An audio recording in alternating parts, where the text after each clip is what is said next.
Hey guys, welcome to another Mr. R Show. I'm Ashton, Andy. and welcome to our new bi-weekly show, Political Perch, where we go over the big political news of the day. Hmm. And Andy, it's been a very, let's say, active 2 weeks in Yeah. the political sphere. We're Let's be gonna honest, it start. feels like every night nowadays. You go to Twitter, you just go on any CNN or Fox, and you're like, wow, he's doing this or they're doing that. So it just feels like every night is newsworthy. Mhm. So, guys, we're going to try to opine on. We can't get everything, but we're going to try to get the bigger stuff, obviously, the Mhm. headlines. So, we are filming this on the 9th of July. So, just for context, so we don't know everything past this. Topic one is going to be the COVID surge in Sunbelt and the Southeast. So, Andy, a lot of new stats are coming out. A lot of people were kind of unsure for the last few weeks whether the new amount of cases coming in was really a full-on surge or if it was kind of uptick. And I think it's no matter your point of view, it's pretty clear it's a surge. Yeah. So Andy, looking at all these stats, and I think we're going to post a picture of some of these stats coming from Texas.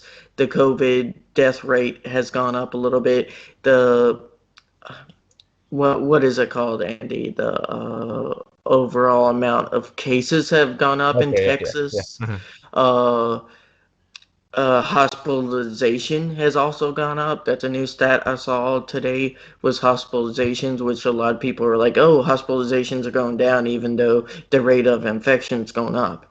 So that's another thing you need to Mhm. keep your eye on.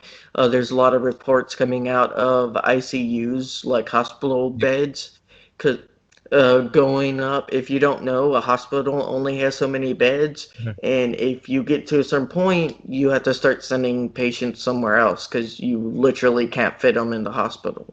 Yeah. So, what do you think of that development?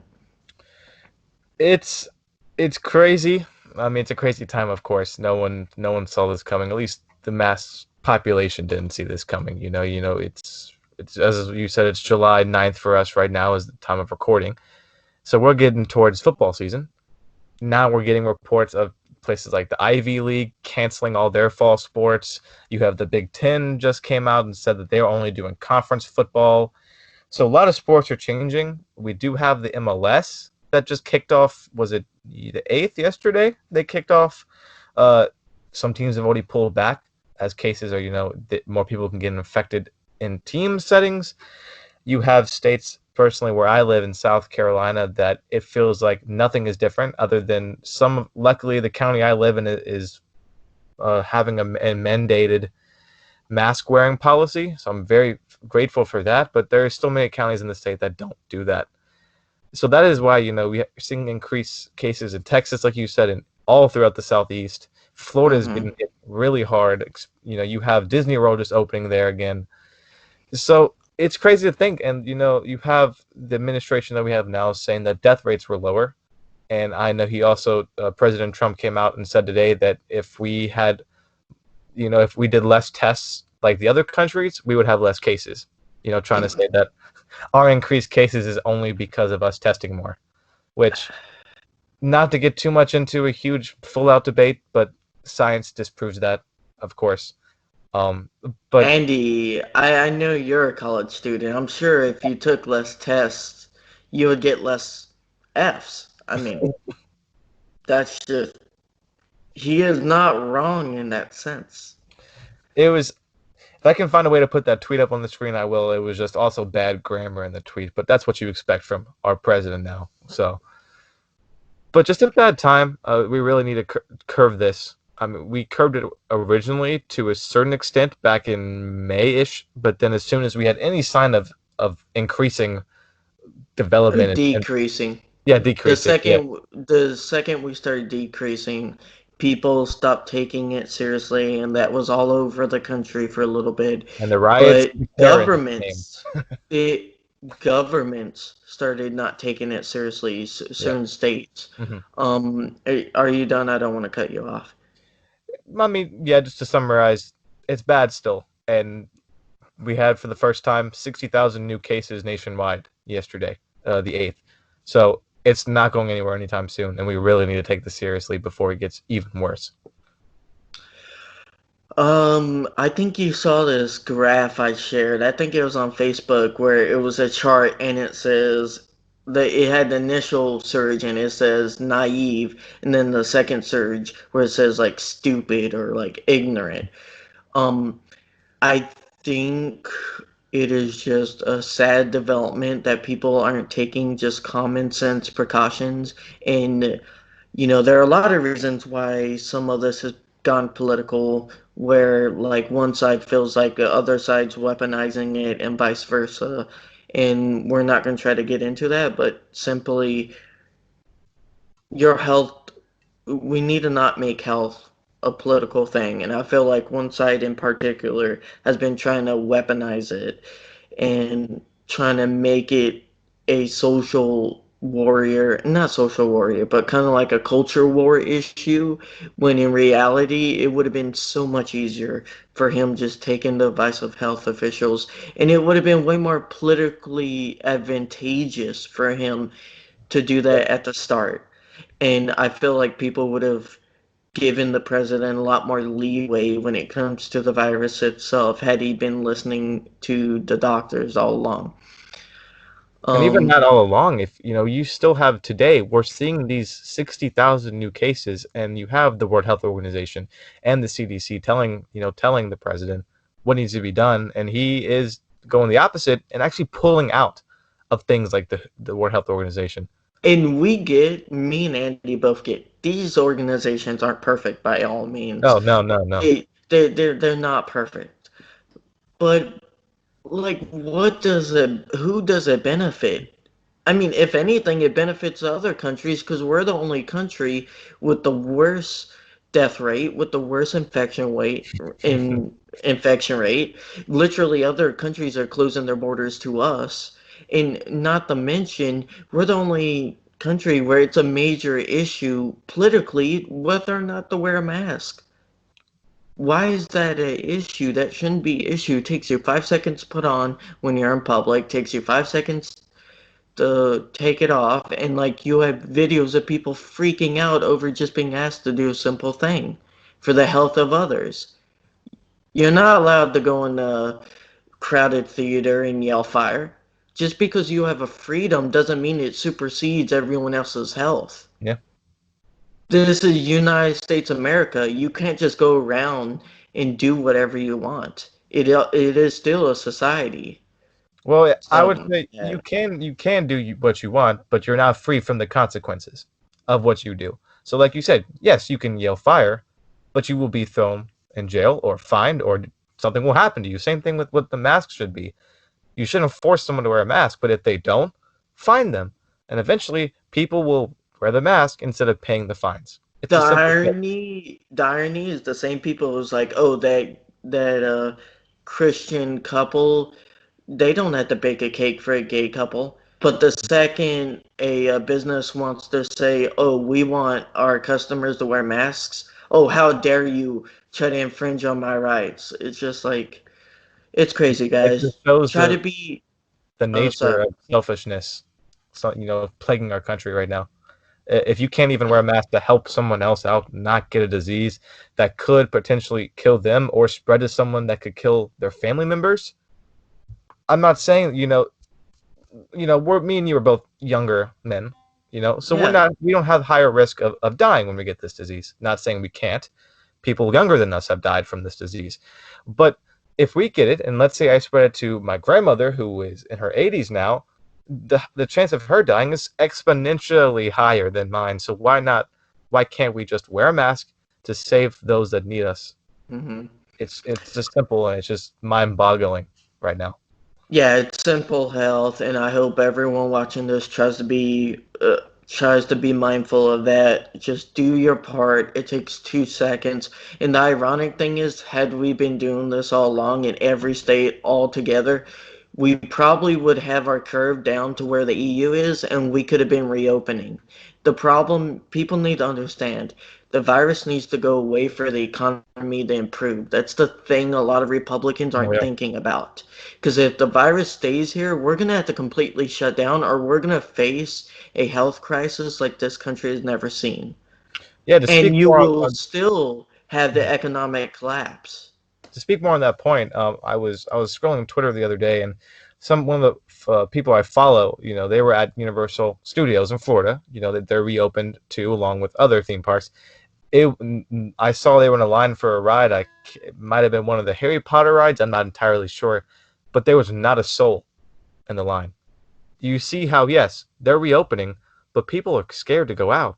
They don't want to get, the risks are there.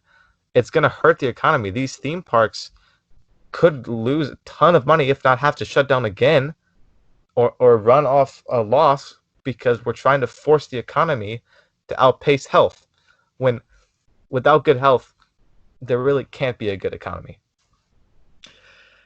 Yeah, and I know a lot of people just want to be like, well, they haven't really proven masks to be like, come on, use your common sense. You breathe. If you have a mask there, it catches some of what you're breathing out. That's just you.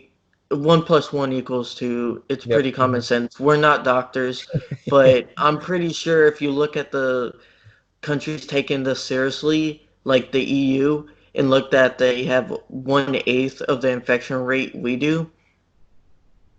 Just saying. So, Also, one last thing I want to say: if you want to have the argument of we're testing more, that's why we have more cases, fine. Look at our death rate. Look at the deaths compared to other countries. That tells you that more people are dying in this country. You well, can, I like to also always say when people bring that up, I'm like, there were also people infected when you weren't testing it earlier. yeah. So it's like that's a mute point. That just means you weren't seeing how bad it was early on, and you were just ignoring it then, and you're trying to ignore it now. hmm So, But long story uh, short, wear a mask, people. Wear a mask. yeah, wear a mask. We'll probably talk about more in a separate video the impact on sports and stuff like that. Yeah. I think that would be a good video idea. Topic two, Andy. I don't know if you heard about the whole Duckworth controversy. So I this is have. gonna. I have heard about that. Mhm. So we're going to be talking about Biden's VP here shortly, but you can't start that conversation without bringing up the whole snafu with Duckworth, which I think she had what I would classify as kind of like a uh, a very bad response, or at least from a conservative's point of view, a bad response to a very layup question where I think she was trying to toe the party line but didn't say it in a super nuanced way. So, for all you don't know, that's the senator from Illinois who's rumored to be on the short list for Biden's VP. She's a very patriotic Mhm. American. She lost both legs in a helicopter accident. Was it an accident Yeah, or was it she shot actually down? she was co-piloting one of her planes when she was serving, and she got it RPG down, like you said, lost both of her legs, and received the Purple Heart because of it. Yes, Purple Heart veteran from a fellow veteran to another. I have great respect for her service, and I feel like she was one of my top three going into this week. I really really like her. Her public speaking, her charisma. That's been kind of the area where I was like, I don't know how she would do as the VP nominee. Yeah, But when she came out during this whole statue thing, and the right is trying to make the statues the number one issue in the country because, that's the biggest issue going in the country, apparently. That was sarcasm, folks. Uh, she comes out and basically says, well, we need to respect those talking about taking down statues of people like Washington and stuff like that. I get where she was coming from. I get her point of view. That's not, she wasn't really saying we should take down statues of Washington. It was more nuanced than that, but she said it in a bad way. So, Yeah. Andy, what's your reaction to her, first off, her quote? First off, we're not going to advocate either side of the spectrum on this issue. We do not want to get political with the monuments. We have our personal opinions. We really don't want to get too much into that. But, like you said, Duckworth was just trying to, like you said, she said it in a wrong way. I think what she wanted to do was kind of let people have their own opinions and to respect them. Mm-hmm. But the way Fox, especially Tucker Carlson, you know how I feel about him. But I we can have a video of how much we disdain Tucker Carlson later, but he decides to take this little grain of salt he found on her plate and use it to attack her the best way he can, and that is to call her such things as, I'm quoting him here, coward, a fraud, callous hack, among other things like that. And ultimately his point was she hates America.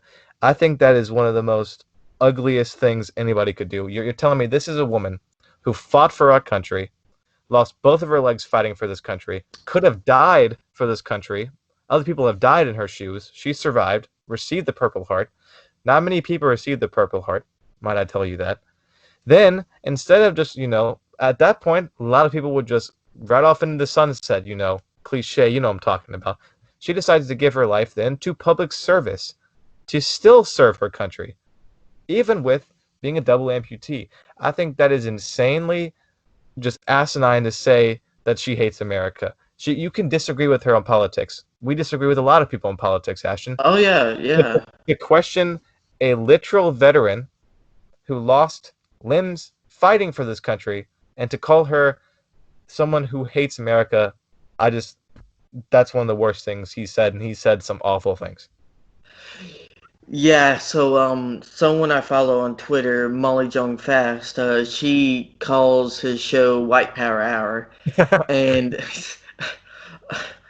I mean, it's so disappointing because you can go after her statement all day long, and that's fine, that's fair game. She said something in my opinion, was kind of stupid. Um, I'm personally all for, like we said, we're not trying to get in the issue. I'm for tearing down the Confederate statues through public means, but when it comes to founding fathers, you get in a little bit more gray area. It's debatable, Mhm. and I believe that's her position too. But she said it in a way where it came off where she's like, "Oh yeah, they can tear down Washington," and that's not where she was coming from. But instead of going over that or trying to have a debate, instead Tucker, which is a very common theme from a lot of Trump supporters right now, is to just attack the messenger, attack their love of country, their patriotism, and just how much they are dedicated to the nation itself. And it's ugly, it's Mhm. disgusting, it's despicable, and that in itself is unpatriotic.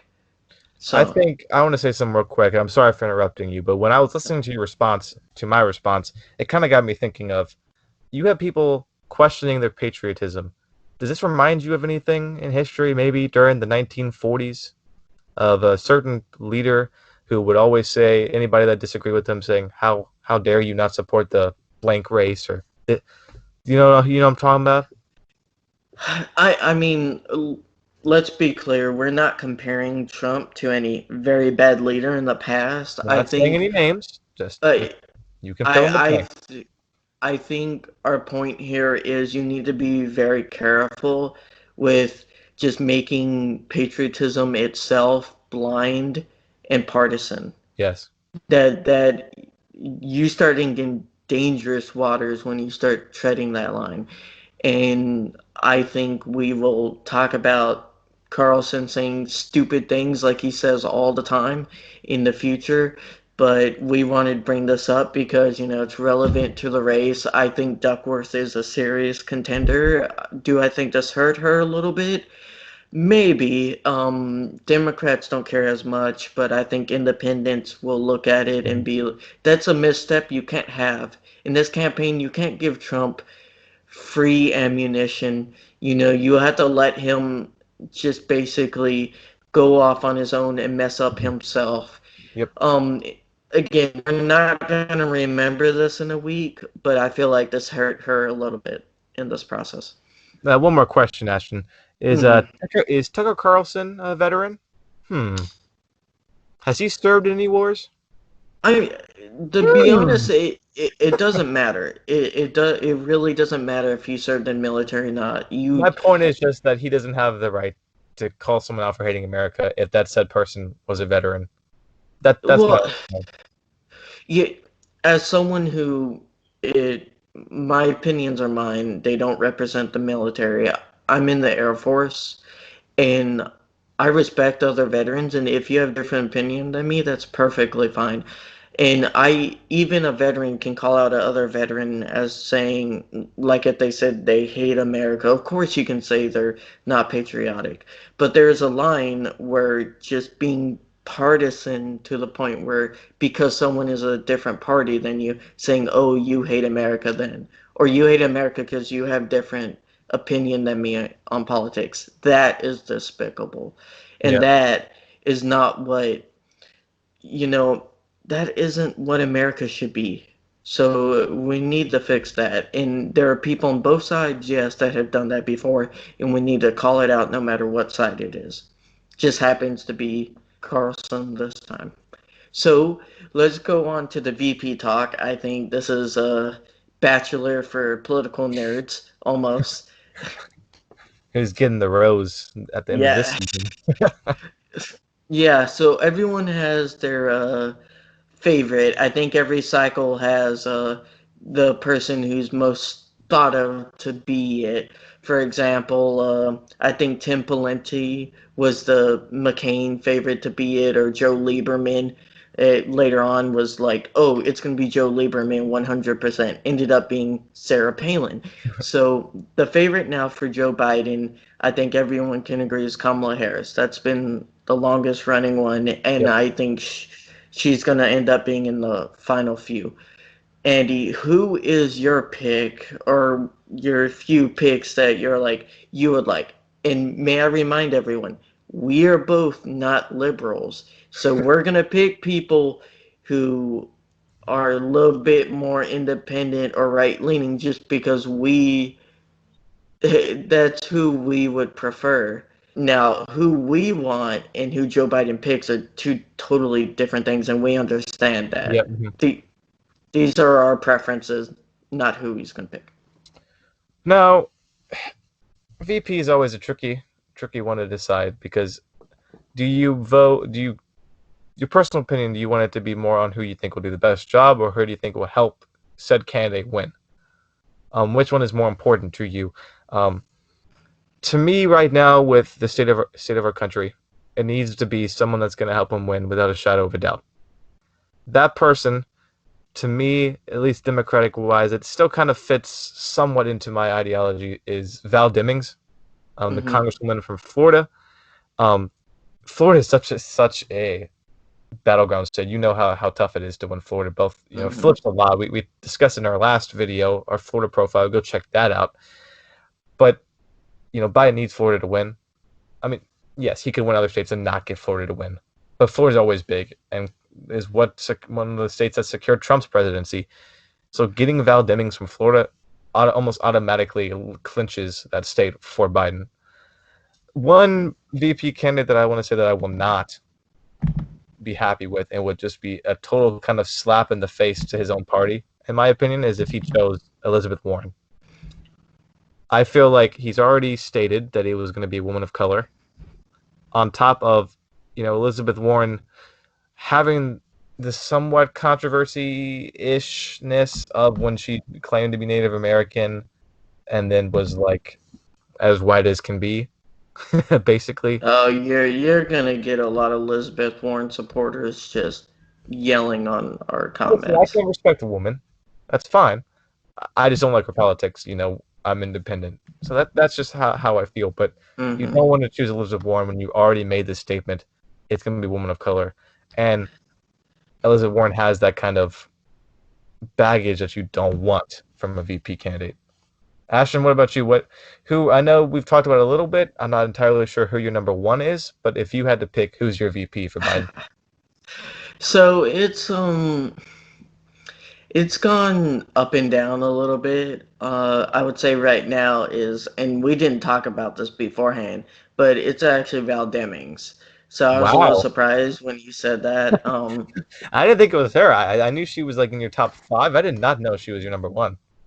No, I feel like she's a great communicator. She is a former police commissioner, police captain. I forget which, but I feel like she has such a storied history. She did so great during those impeachment hearings.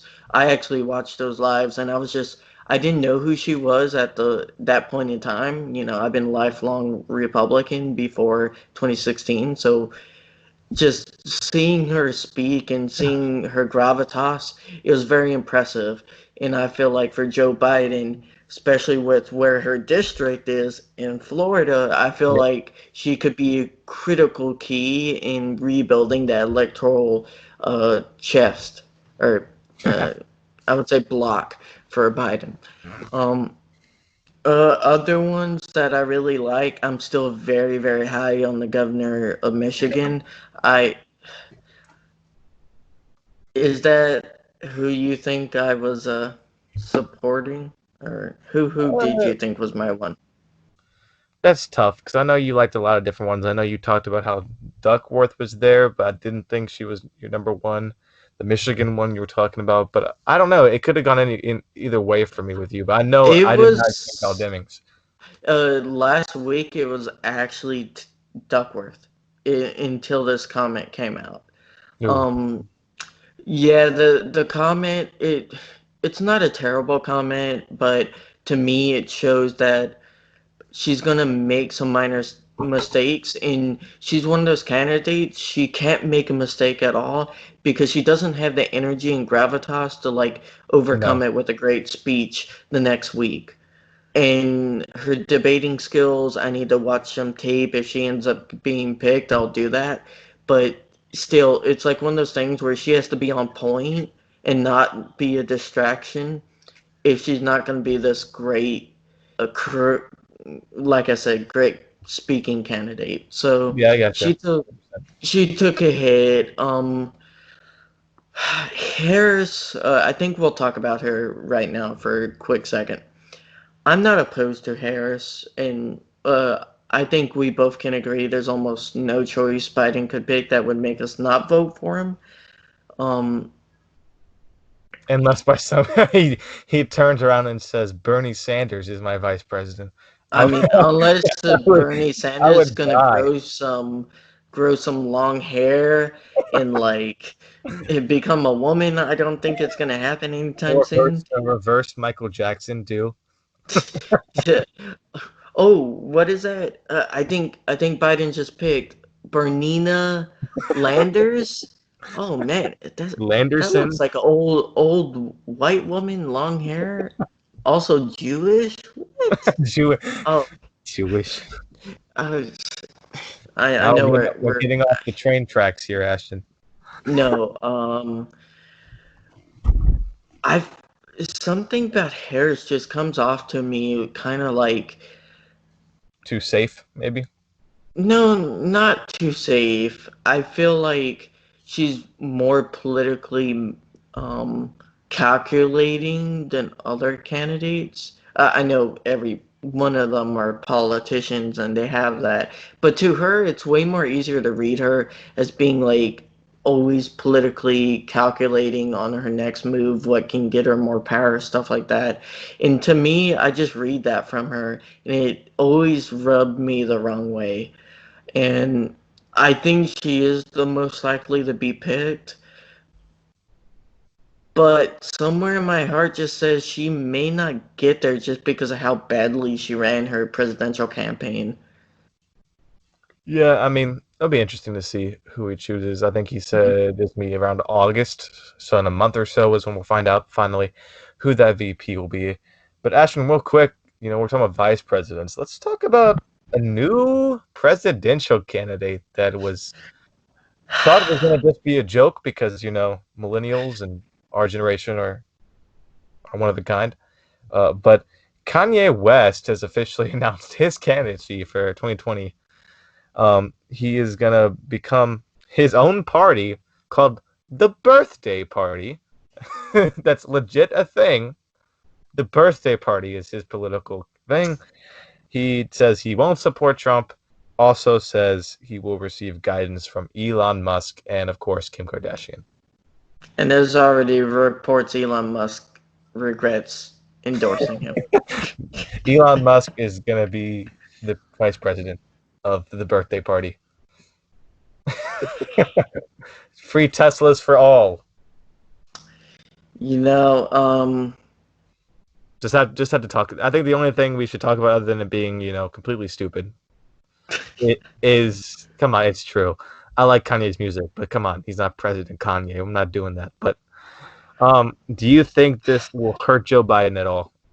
no, no. Do you think it won't draw I any? don't. I don't even think he's going to get on the ballot. Besides, like maybe 5 or 6 states, he's going to be a non-factor. He's going to be a I'm not non-factor. saying okay. I'm not saying he's not a factor, but does he do any damage at all to Biden? No, None. no. I think he gets less votes than the Green Party. The what party? The Green, exactly. You say the grape or the great party? Green Party. Oh, I'm sorry. I heard grape, like a grape party. Oh, I mean that's almost as good as his name for The his party. birthday party. Just Okay, had to let's talk move about that on real quick. to On this. let's move on to something that actually matters. Okay, as most of y'all know, it came out today this morning that the Trump tax return Supreme Court decisions came out, and as everyone or most of you guys know, on both the New York case and the congressional case, there were two for people who don't follow this stuff too, and they both came down as 7-2 decisions in favor of Trump releasing his taxes. The congressional one is a little bit more technical. It's more of kicking the can down the road in a more nuanced opinion. Let me break them down because I've actually taken a few legal classes. I am not a lawyer, but I do understand these things more than most average people. When it comes down to, let me start with the congressional case. Basically, Congress subpoenaed Trump under a tax law passed in, I think it was 1942. It was a really long time ago, and it had never been used until now. Basically, saying that IRS has to turn over any tax records Congress asked for. Congress asked for it, and basically Trump tried to block it. Went up to Supreme Court, and what they basically said was, you guys, or Trump is not completely immune just because he's president from any oversight. They knocked down his arguments for why he shouldn't be bothered at all.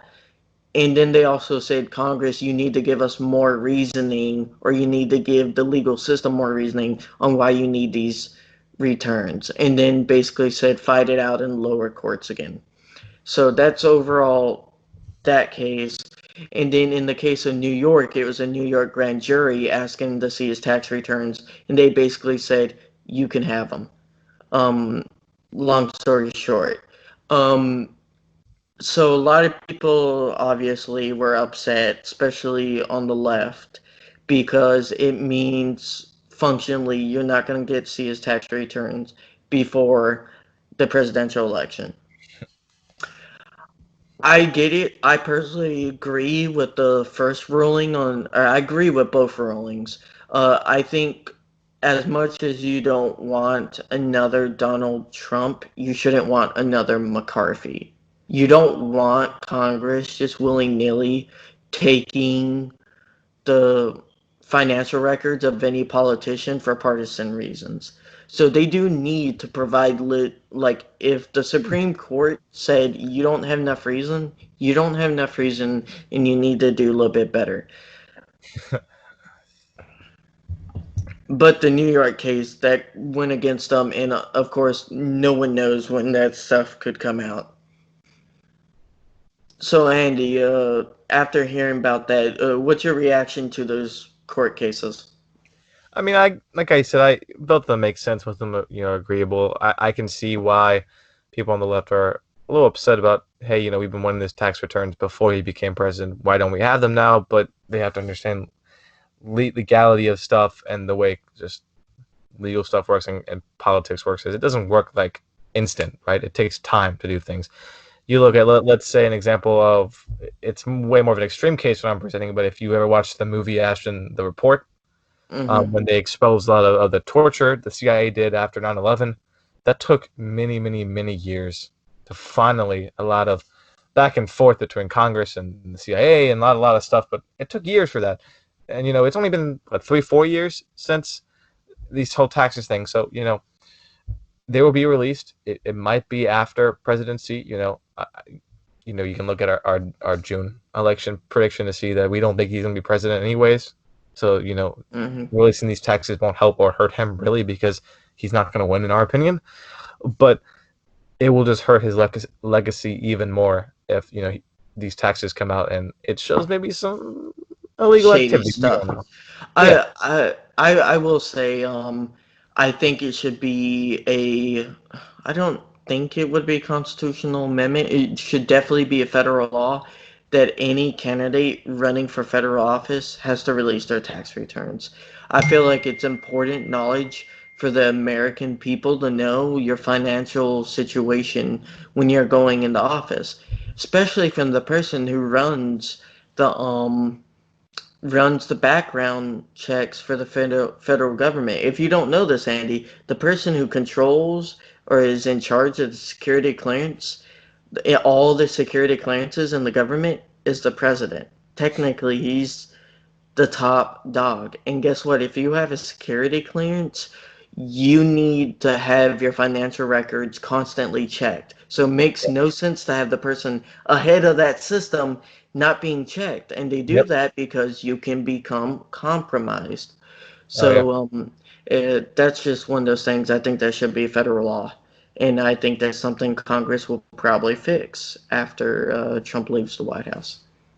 Yeah, we've always had so many trouble with trying to keep financial corruption and dirty money out of politics, but this has been going on for years, and one law will help, but it's something that we're always going to have to deal with. People are Oh, yeah. corrupt, bad people are bad people, but we're hoping that if you can release tax returns and financial stuff before presidency, like you said, the people that has the power to clear someone aren't going to clear someone that is directly tied to them in some kind of scheme.